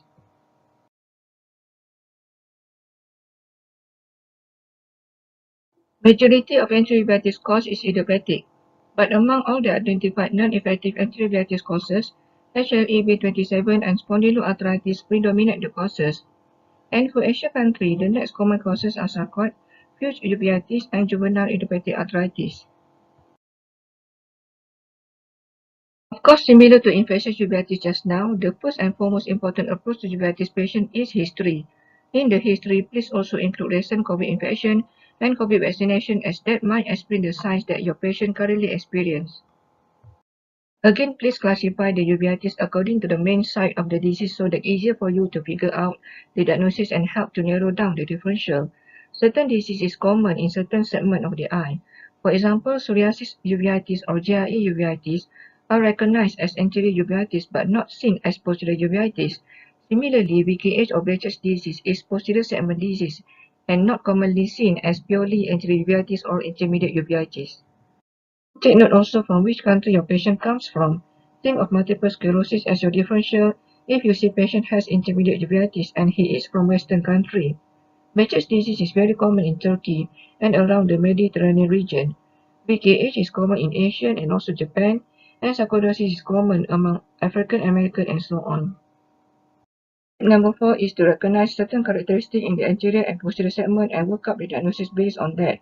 Common is common, so think of the common one first to fit the finding. For example, if you see mutton-fat capes or iris nodules, then the common one are VKH or sarcoid for non-infectious. If there is hypopion, the common non-infective causes are HLA-B27 related uveitis and Behçet's disease, and you can proceed to ask the corresponding history to support your diagnosis. For retinitis, you need to be very careful as it is commonly due to infection and make sure you rule out infective cause first. Behçet's is one of the common posterior uveitis that has sign of retinitis. For choroiditis, common causes are Sinceregenous Coronaditis, sarcoid, and VKH. For exudative RD, if it's bilateral, think of VKH, posterior scleritis, and sympathetic ophthalmia. Vascularitis you can divide into vein or artery involvement as stated here. Now let's go to each disease. HLA-B27 is responsible for about 50% of anterior uveitis. The classic features for this type is it is unilateral and alternating between eyes when it recurs. It is also strongly associated with ankylosing spondylitis, reactive arthritis, and other spondyloarthropathies. So for all patients with anterior uveitis, backache and joint pain are mandatory questions. The WEN algorithm on your right side simplifies the flow on how to go about investigating patients with acute anterior uveitis. Symptoms for HLA-B27 anterior uveitis are similar to other anterior uveitis that you openly see at active clinic. But please note that they usually present with severe type of anterior uveitis with associated fibrin, posterior sonicate, and even hypopion. Myopia is usually low because of ciliary shutdown, and if there is scleritis, it likely has HLA-B27 association, and you can do the HLA-B27 test to confirm. Other than HLA-B27 causing anterior uveitis, systemic disease also can be responsible for the cause of anterior uveitis. This mnemonic iritis can possibly help us to remember to check the causes. I is for infections such as TB, syphilis, and viral cause. R for rheumatic such as rheumatoid arthritis, seronegative arthritis, and GIA. Infiltrative cause such as lymphoma and other masquerade. Trauma cause such as sympathetic ophthalmia, immune such as SLE, TINU, and inflammatory bowel disease, and systemic such as sarcoidosis. The systemic review of anterior uveitis patients, you may apply the 4S that consists of skin, synovium, serous surface, and systemic symptoms. Please know about spondyloarthritis group of disease so that you know what to ask the patients, as this contributes the most to the cause of anterior uveitis. A few informations about ankylosing spondylitis characteristic. The onset of backache is usually at young age before 35 years old. It is persistent for more than 3 months. Pain lasted for more than an hour. It can awake patient at later half of the night, and it improves with activity in contrast with degenerative back pain when it gets worse with exercise. So if more than 3 of these symptoms are present, then it is likely ankylosing spondylitis according to this duet study tool. Uveitis-associated anterior uveitis may begin as unilateral but become bilateral in later course of the disease. Arthritis normally precedes anterior uveitis onset. 7% of psoriatic arthritis will develop anterior uveitis, and in anterior uveitis patient, 4% can have psoriasis skin lesion. Take extra miles to look for psoriatic scaly lesion that usually appear near elbows, knees, and scalp. The anterior uveitis is often severe and result in hypopyon requiring intensive topical steroids and may need collaborative discussion with rheumatology and dermatologists. If patient with anterior uveitis has GIT symptom, please think of inflammatory bowel disease. Crohn's is more common to get anterior uveitis than ulcerative colitis. If anterior uveitis patients is teenagers, especially bilateral, do suspect TINU or tubulointerstitial nephritis and uveitis, and please do renal profile. TINU is often underdiagnosed, and that's why the percentage seems to be low, only 1 to 2%. It is defined as an arthritis in children that occur before age of 16 with duration of arthritis more than 6 weeks. GIA is the most common uveitis occur in pediatric age. Arthritis persists or occurs simultaneously with uveitis. It is predominantly occur in girls. It is bilateral in more than 70% of patients. The uveitis activity is independent of arthritis, meaning uveitis may be active but there is no pain in the joint. Diagnosis is challenging and is often delayed as child may not be able to report their symptoms. When they were referred, it is already too late as amblyopia may have set in. That's the reason why screening has to be done regularly in all child with arthritis. The less the joint involvement, the more risk of uveitis. So in oligoarthritis, up to 1/3 of them will get uveitis, and those with rheumatoid factor negative has higher risk than rheumatoid factor positive. And this is the suggested screening schedule for GIA patients so that not to miss any sign of uveitis in the child. Those with high risk category, example those who has oligoarthritis, rheumatoid factor negative, early onset of GIA less than 6 years old, and duration of GIA less than 4 years, the screening interval of uveitis is shorter, 2 to 3 monthly. When GIA onset is older, more than 6 years old, and duration of GIA more than 4 years, the interval of screening can be prolonged to yearly. If we fail the screening, the child with GIA may come with late complications such as pancreatopathy, irreversible posterior eye ticycle, and amblyopia. Now we come to intermediate uveitis. Intermediate uveitis account for about 2 to 8% of all uveitis. Anytime if you encounter a young patient complaining of floaters in both eyes but relatively good vision, around 6'9 to 6'12, you should be thinking of intermediate uveitis. Please look for anterior hyaloid cells and vitritis in the fundus. You may see hyperemic disc with blood margin due to disc edema and cystomacular edema as complication of intermediate uveitis. Dilate the patient properly and try to look for snowballs, snow banking, and also small choroiditis and vascularitis at the periphery.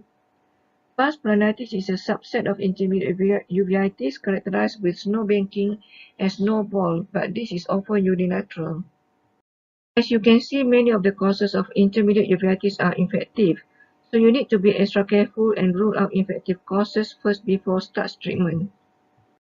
You may see complications of intermediate uveitis such as cystomacular edema, disc edema, and peripheral vasculitis, but it doesn't make the diagnosis becomes posterior uveitis or panuveitis because no retinitis or choroiditis seen to fulfill the diagnosis of posterior uveitis or panuveitis, and the main site of inflammation is intermediate with vitritis as predominant signs. For posterior uveitis causes, you also need to rule out infective causes as majority of posterior segment lesion is caused by infection. So it is important for you to have more knowledge about each of the common diseases so that you know what relevant history to ask to help you determining the diagnosis. Sarcoidosis becomes important because the clinical features always overlap with TB, which is one of the most common infective causes of posterior uveitis. 30 to 60% of systemic sarcoid can develop eye disease sometime in the course of the disease. In 50% of them, they are asymptomatic, meaning it was probably detected during eye screening or blast check as accidental finding. There are slight female preponderance and onset occur at a young age between 30 to 40 years old. Pigmented race has 10 times susceptibility. There was increase in CD4 to CD8 ratio by more than 3, and 2/3 of them has cutaneous allergy. There are so many manifestations it can have, but if you see uveitis patient with facial nerve palsy, aortic swelling, cardiac or renal problem, erythema nodosum or arthritis, please remember sarcoid. Also look carefully for these signs, and especially when you see patient who has overreaction of their skin tattoos or something like vitiligo but not symmetrical, or erythematous plaques like in this photo, remember sarcoid. Look also for sign of lupus Borneo, not just over the nose but also at their ears or cheeks.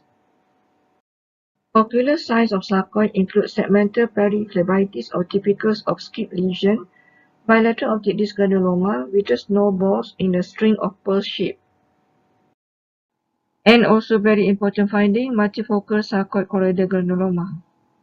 The revised international criteria for diagnosis of sarcoid was established by International Workshop on Ocular Sarcoidosis. It consists of 7 intraocular signs, 8 investigations such as chest X-ray or CT scan, mantle or quantiferon, serum ACE, PET scan, and lymphopenia. So probable diagnosis of sarcoid is made when we have 3 ocular signs plus 2 investigations are present. Presumed is when there is bihilar lymphadenopathy is present with 2 ocular signs, and definite is when we have biopsy result that showed non-caseating granuloma with compatible uveitis. The one in red circle are among 7 clinical signs of suggestive of ocular sarcoid that include granulomatous capes, tan-shaped PAS, peripheral chororetinal lesions, segmental phlebitis, optic disc granuloma, and microaneurysm in an inflamed eye. Certain features in the posterior segment findings can differentiate sarcoid from TB. Choroidal granuloma in sarcoid is usually smaller and they come in clusters, as you can see on the fundus photo at the top left. And for TB, we often see choroidal granuloma with scarring along the vessels as shown in the fundus photo below. OCT on the top right showed the sarcoid granuloma which is smaller and not extended beyond RPE, while the OCT below showed a large trabeculoma lesion, and we can see the extension of the hyperreflective lesion into the subretina. More than half of Behçet's disease patients will have ocular disease. The clinical course usually follows a chronic relapsing remitting course. HLA-B51 can be positive in up to 60% of patients. The international criteria for Behçet's disease is used to determine a diagnosis.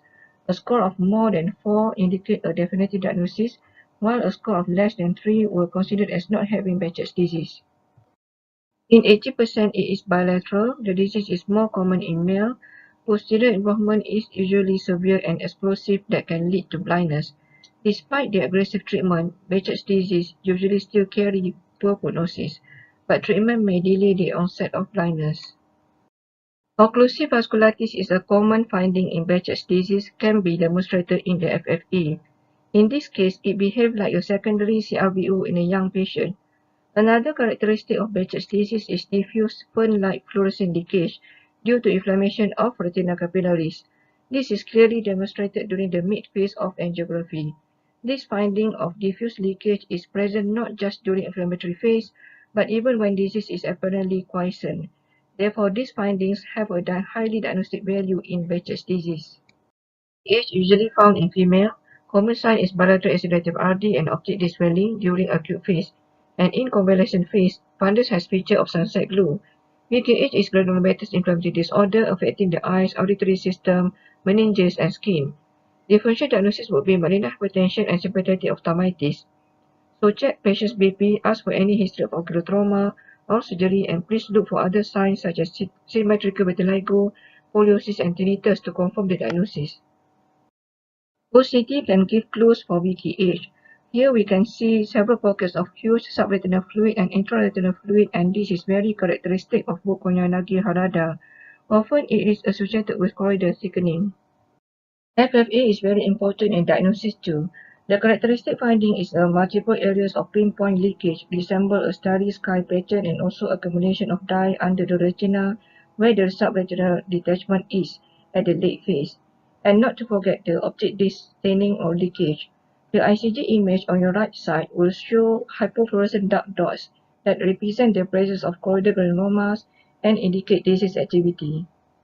White dot syndrome is another group of posterior uveitis that can cause acute vision loss. They appear to be inflammation of the choroidal capillaries and the retina. APM, PPE, Muse, and PIC all occurs in young age.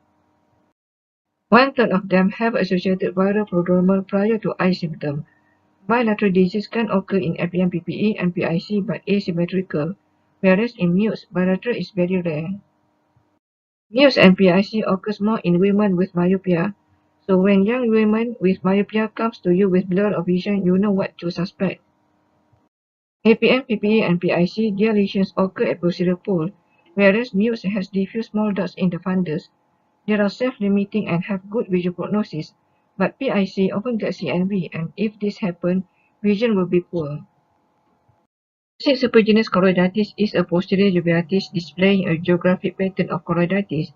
Usually starts from the juxtapapillary and lesions spread in an amoebic or snake-like pattern. It is typically bilateral, occur in middle age, has more male preponderance. Active choroiditis appears gray or white-yellow, can resolve spontaneously after 6 to 8 weeks with scar at the border of the lesion. CNV can occur in 35% of them. Important to differentiate classic Symposium choroiditis from TB Symposium as the treatment are totally different. Fundus autofluorescence can help to differentiate active from non-active lesion. The dark hypoautofluorescence area indicate inactive lesion or RPE atrophy, while the area with increased autofluorescence is corresponding to active lesion as shown by the white arrow. Come to SLE. There are two common ocular findings in SLE. One is SLE retinopathy, likely due to blood dyscrasia that commonly seen in SLE. And number two is occlusive retinal vascularitis secondary to RVO or RAO. Many times that we have seen SLE being diagnosed by ophthalmology before they presented to rheumato or medical clinic, because many of them may tolerate rashes, oral ulcers, or hair loss, but they cannot tolerate sudden loss of vision. So be aware when young women comes to you with RBO or RAO, please rule out SLE. This is one of the examples when patient present to eye clinic as a first sign of SLE. A 30-year-old lady presented with both CRAO and CRVO in the left eye. Serology ANA was positive. She was then referred to rheumato and treated for SLE when found to have nephropathy and fulfilled the criteria. 1 year later, she presented with the other eye retinopathy. Move on to masculine syndrome. Primary intraocular lymphoma or vitreoretinal lymphoma is by far the most threatening but also the most common ocular uveitis masculine syndrome in adults. The clue with this masculine is elderly patient who presented with numerous vitreous clumps and sheets like in this picture. With this kind of vitreitis, you expect to see cystic macular edema, but it was none, and patient has relatively good vision instead.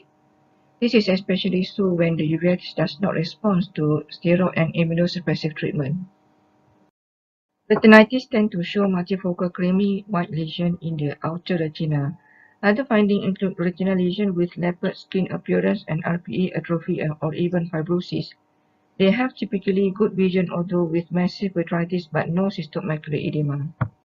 If we do OCT in a patient who has vitreoretinal lymphoma lesion, it will show that the hyperreflective material that corresponds to the subretinal lesion does not go surpass the brush membrane in the choroid and remain within the RPE, and brush membrane is intact. Other biomarker in OCT is a rounded roof configuration with thickened retina as shown on the top right OCT. Treatment with systemic steroid typically improves the inflammation to some extent, but worsen on dose reduction. Before vitrectomy, please discontinue the steroid at least 2 weeks prior, as steroid can change the morphology of lymphoma cells. Use low cutting rate for vitreous biopsy and should take early specimen and undiluted vitreous sample and immediately analyze it. Sad to say, we don't have most of the investigation available in our labs except vitreocytology or HPE. Our evidence is based on finding of atypical cells in the sample. If positive, we will proceed with intravitreal methotrexate treatment. And for other types of masculine, for example in metastasis or infiltrative leukemia, although there were AC cells in the anterior segment, but no flare was seen and there hardly any PAS or posterior syndicate. Even in the presence of dense vitritis, snow banking and vitreous hemorrhage are not likely. Is there a pattern for COVID vaccination-induced uveitis? Mechanism of vaccination-induced uveitis is unknown, but it was postulated to be due to antigen antibody-mediated hypersensitivity or molecular mimicry or induction of innate immunity by the vaccine.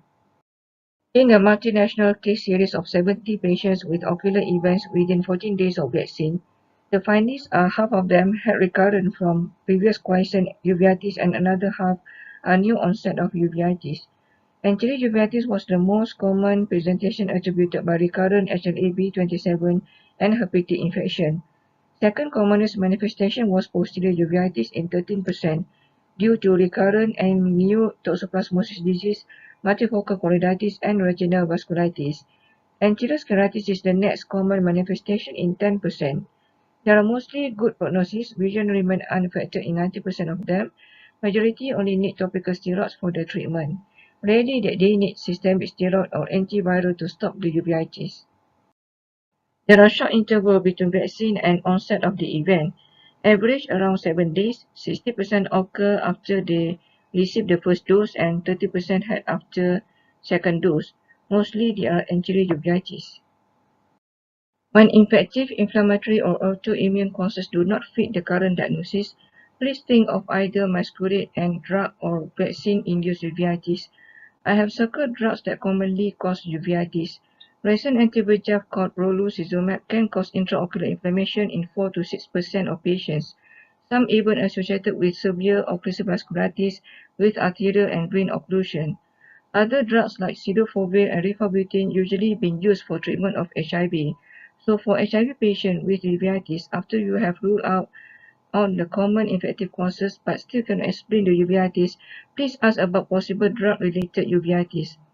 Among the glaucoma drugs, topical brimonidine and prostaglandin analogs can cause anterior uveitis and even macular edema. And in all uveitis patients, please ask patients if they have been infected with COVID before, and if yes, note down the date and also the date of their COVID vaccination. As we all have learned just now, COVID infection and COVID vaccination can trigger uveitis. Again, for all uveitis cases, photo is the most valuable tool in medical retina. Photo is mandatory in every patient visit, especially the new case. Photos spare you 1,000 words, especially for referrals. And please take a good quality of photo, do not under or overexpose, and if possible, do montage or composite photo. It is very important for monitoring your treatment, and don't be surprised. It can even be diagnostic when you sometimes miss your funder's finding. And also is useful in case of medical legal suit to defend ourselves. First step to your investigation is to rule out infection and do the workup depending on what we suspect. Review the results. If still cannot make a diagnosis, then go to the second step. Second step is to do more specific screening based on what you suspect. For example, to do serum ACE for sarcoidosis, DNA, anti-DNA for SLE, and in an elderly, please remember of masquerade and do tumor markers. But I always told people who work with me, I would always make a choice to keep the treatment as minimum as possible, but optimum to control the disease. If we are able to control the disease by just topical, it's not necessary to toxic the patient with adding more drugs to it. Of course, the overall objective of treatment is to preserve vision, relieve symptoms, control systemic disease, prevent uveitis complication, and prevent complication of treatment. 3 basic questions before starting systemic treatment for non-infective uveitis. Is the inflammation active? Is this infection? Is it safe to start patient with steroid? This is the summary of treatment for non-infectious uveitis. For severe anterior uveitis, I will always admit the patient so that the nurse can help to give frequent topical steroid hourly around the clock. Once they responded and the drops can be tapered down, we can discharge them as outpatient, but don't forget to give ointment minoxidil at bedtime as an adjunct to the topical steroid at daytime. That will make sure that the patient gets the steroid during sleep. For intermediate uveitis, it is usually bilateral, so we can start with systemic steroid. The indication for systemic treatment for non-infectious uveitis include active systemic disease requiring systemic treatment, severe acute anterior uveitis, recurrent acute anterior uveitis, chronic anterior uveitis that fails topical or local steroid, bilateral intermediate uveitis with sight-threatening complications such as cystic macular edema and perifoveal vasculitis, posterior uveitis, and panuveitis. Those who indicated for systemic treatment, this is the regime that we commonly use. First line is oral prednisolone over 3 to 6 months. If not able to bring down prednisolone below 10 mg, then start first line immunosuppressant. Choices are between antimetabolites either mycophenolate mofetil or methotrexate or azathioprine. Increase the dosage accordingly. If not controlled, move to the second line cyclosporine A. If still not controlled, then start biologics treatment either adalimumab, which is much cheaper, or infliximab. If all these treatments still fail, then please consider steroid implant or any available local steroid injection. If bilateral, then inject both eyes. Exceptional will be in the case of Behçet's disease, PKH, and sympathetic ophthalmia, for which they need to be started with second line straight away based on many reports of poor response to just systemic steroid alone. Current treatment for Behçet's disease is adalimumab as the first line in other countries, but for our country, we are still in the process of getting the approval for ocular use. Never put oral prednisolone on high dose more than 1 week. For example, if you start on 60 mg, reduce it by 10 mg weekly. Then at 40 mg, put it for 2 weeks, then reduce by 5 mg each week. Again at 20 mg, put it for 2 weeks, then reduce it by 2.5 mg each week till 10 mg. At this dose, you can go longer interval and titrate it according to the response. Please add orcalcitrol and calcium if you are using steroid for more than 3 months because administration of moderate to high dose of steroid is associated with bone loss. I'm not going into detail on this, but thorough screening has to be done before embark into biologic treatment. And for vaccine, since this is a big topic now, attenuated vaccine is contraindicated in all patients who receive immunosuppressive treatment. And rheumatology would advise to hold immunosuppressive treatment 2 weeks prior to vaccine to ensure the maximum effectiveness of the vaccine. I will share one case before we conclude this lecture. A young Chinese man around 30s came with bilateral poor vision, right is poorer than the left. He has positive magnitude of 16 mm, so we started him with anti-TB. 1 month later, he has worsening of the fundus finding that appears to be like a deep retinal abscess in the right eye. We did septic workup for him and start the treatment as endogenous endophthalmitis. And review after 1 month, he gets better and all retinal lesions resolve. But at his visit on the following month, he came with recurrent vitritis in both eyes. As the disease appeared to be waxed and wanes, therefore it can be either treatment is suboptimal or diagnosis wrong. Further questioning, he said that he complied with the treatment except for the antibiotics.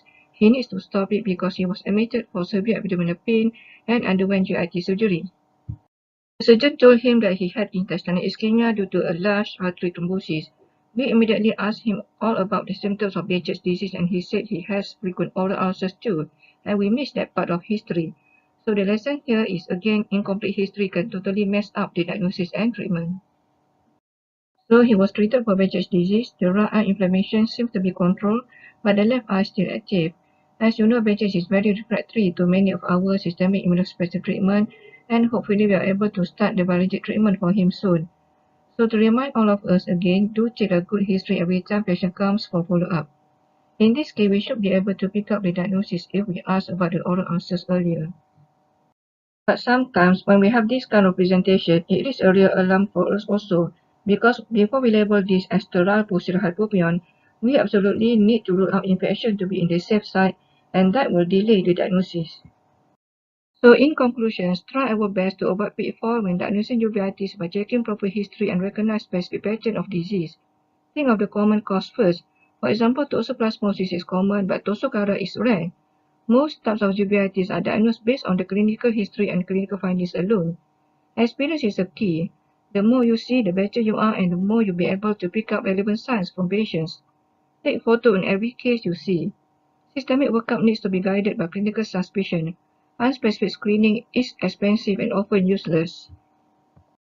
Thank you for your attention.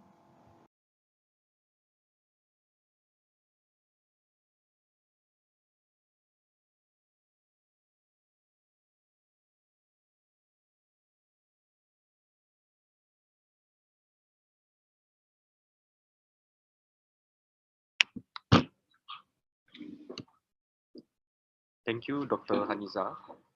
Now we would like to open the floor to all participants for Q&A session. If you have questions for Dr. Suda and Dr. Haniza, please write your questions in the Zoom chat box.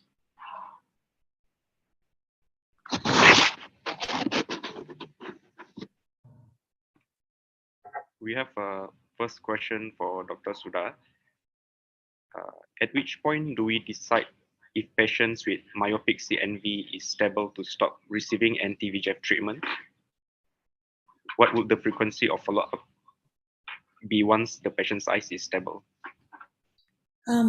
Okay, so as we know, we give 1 or 2 injections, and then if it's completely, there's no more signs of activity, like no fluid, there's no SHRM and so forth, I think you can actually stop. But if you're not convinced that it's completely resolved yet, then you can proceed to still give your monthly ranibizumab. So ranibizumab is the only one that's approved for myopic CNV now.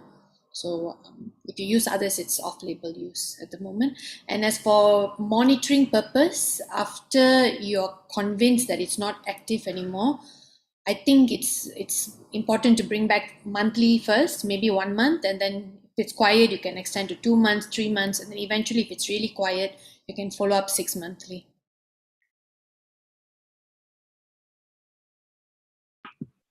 Thank you, Dr. Suda. We have a question for Dr. Haniza. Do we routinely do acetate for viral anterior uveitis? If not, when should we do?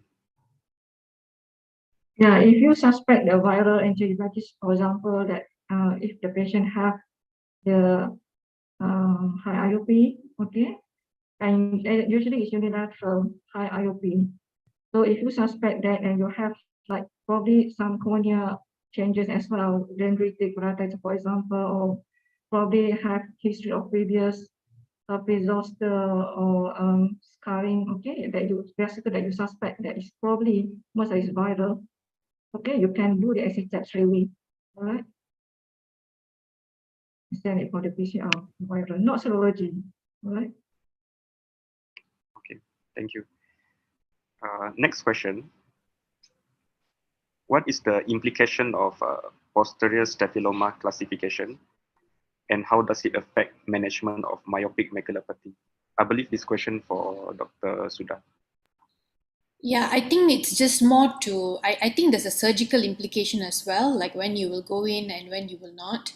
And it's also just to, it's probably more epidemiological to be honest, because posterior staphyloma is, like I mentioned, where all these things develop. But if it's away from the macula, then it's not that necessary, because you're only treating the vision deteriorating part, which is the macula. So if the CNV occurs, if you have a nasal staphyloma away from the optic disc, then probably you will just observe or extrafoveal laser or something like that. So when it comes to clinical management, I don't think the grading is that important, but for surgical and epidemiological purpose, then it's important to know the different grades of posterior staphyloma. Thank you, Dr. Suda. We have an interesting question from the participant to Dr. Haniza. Is it contraindicated for patient with history of non-infectious uveitis attributed to COVID-19 vaccination to take future vaccinations for COVID-19? Yeah, as far as I'm concerned, there is no contraindication for them to take the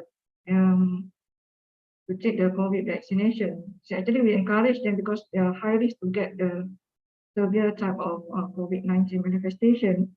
But the thing is, whenever they want to take the COVID-19 vaccination, they should consult us first, or probably if there is a rheumatology involved as well. So because we need to modify, example, we need to, like we follow the immunosuppressive treatment about 2 weeks before the COVID vaccination schedule. Thank you. Dr. Haniza, we have another question for you. Yep. In uveitis with high intraocular pressure, is it advisable to start prostaglandin analog? I believe this is for Zalatan, since it can induce drug-induced uveitis itself. Yeah, of course, we have multiple choice for the topical. But if they say there's, if patient does not have any topical started yet, the first choice probably not Zalatan. Okay, probably the first choice probably you might need to consider others like Timolol, okay, Timolas, Limonidine, for example. Okay. So the next time if you don't have any other choice, then you have to start the Zalatan as well. Okay. If it's not controlled with the two drugs. All right, thank you, Dr. Haniza. We have another question for Dr. Suda. Are there any prognostic indicators that can point towards a sustained improved vision in patients that have received anti-VEGF treatment? So good prognostic indicators. I think if it's I guess if it's the size of the CNV is small, I mean it's extrafoveal, extramacular, and the disease activity is it quickly responds to the anti-VEGF. It's not something that still percolates despite multiple anti-VEGF treatment. Then I think that would be indicators that it's got good prognosis. But it's not like DME where you have all this drill criteria and all that tells you they have poorer prognosis. For myopia, they don't have such prognosticators.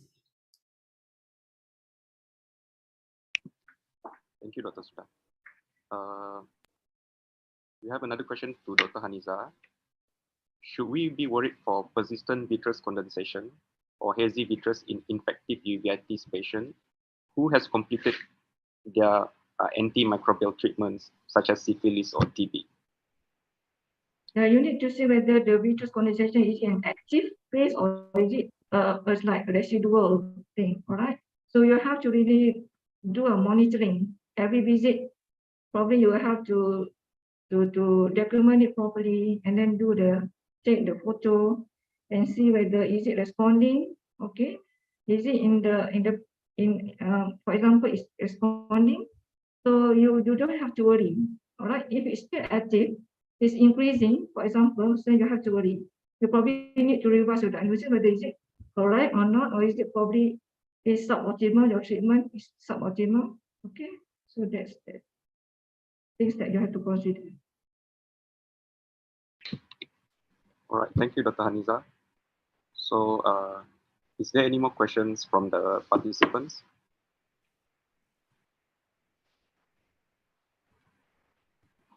If there's no more questions, I would like to conclude this session and I'll pass I'll pass the floor to the MC. Thank you, Dr. Haniza and Dr. Suda. Thank you.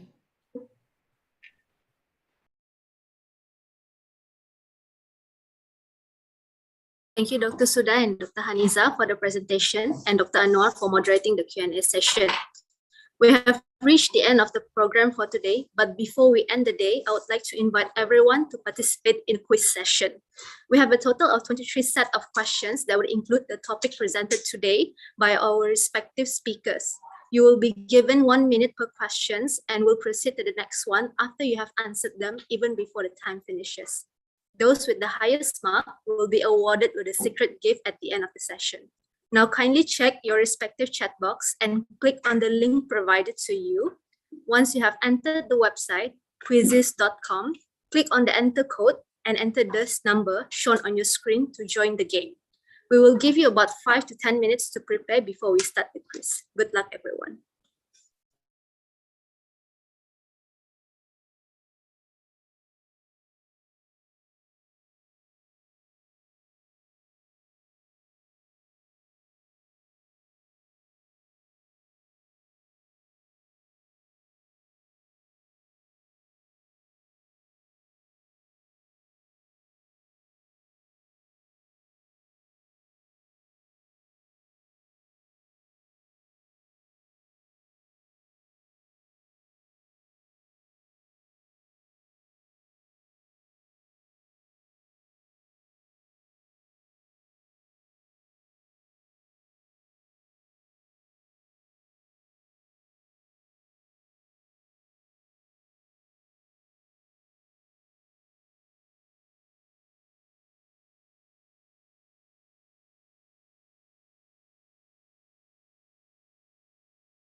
Hello, everyone. We will start in a short while.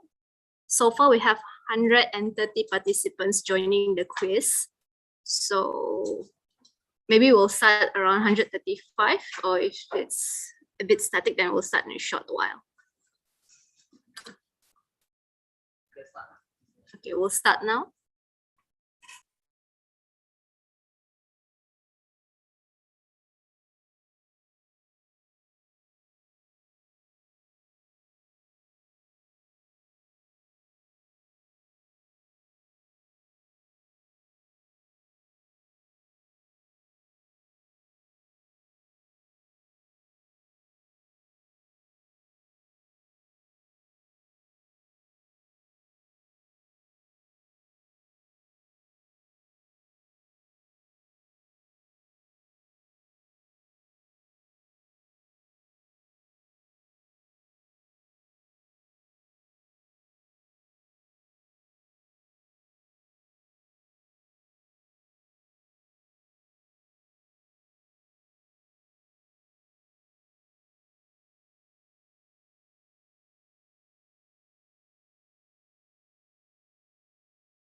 Okay, we have got our winner. Congratulations to Triple S. Very anonymous. We're not so sure who you are, but our team member will contact you personally and you will be awarded accordingly. Thank you so much, everyone, for participating, and we will end this session today and resume tomorrow. Kindly join us for Surgical Retina Symposium session number 3 at 9 a.m. tomorrow via the same link provided to you. Assalamualaikum, and I will see you tomorrow. Thank you.